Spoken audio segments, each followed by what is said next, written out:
In the bustling city of Athens, a city that prided itself on democracy and worshipped the Olympian gods, lived a man who owned nothing but changed everything. His name was Socrates.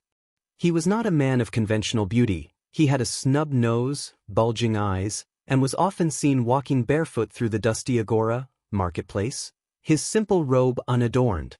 He held no high office and sought no wealth. What he sought was truth. He did not claim to have answers. Instead, he was a master of questions.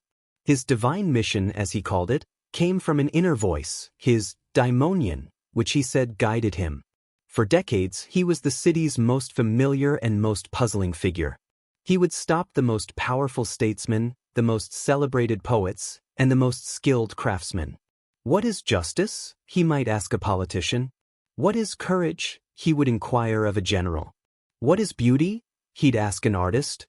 Inevitably, the conversation would end with the other person, who began so confidently, becoming entangled in his own contradictions, forced to admit he did not truly know what he thought he knew. This relentless inquiry, the Socratic method, exposed the ignorance that hid behind reputation. It earned him a circle of devoted young followers, like the brilliant Plato, who were fascinated by his intellect.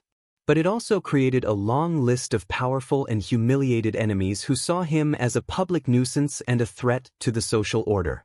Athens had just endured a devastating defeat in the Peloponnesian War and the brutal, short-lived rule of the 30 tyrants.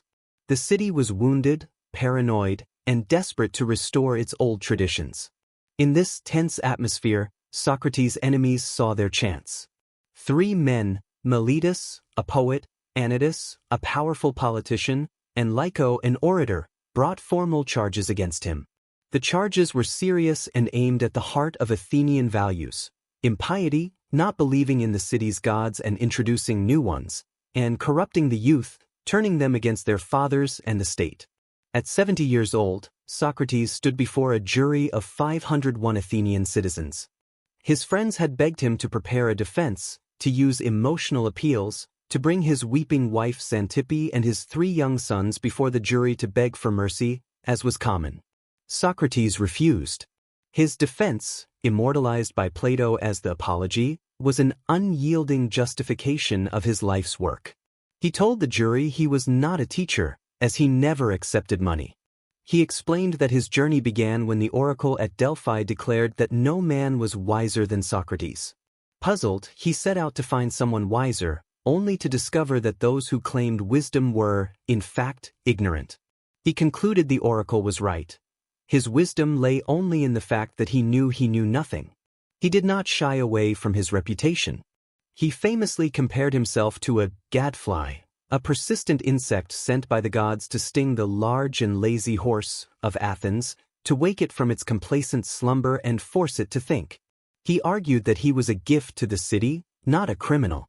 His speech was brilliant, defiant, and completely lacking in the humility the jury expected.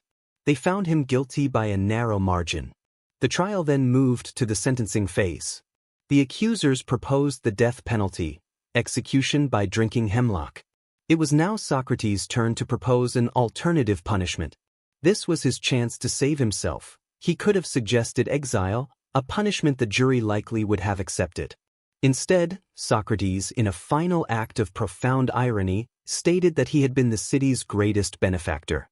Therefore, as a suitable punishment, he deserved to be rewarded with free meals for life in the Prytaneum, an honor reserved for Olympic champions and state heroes.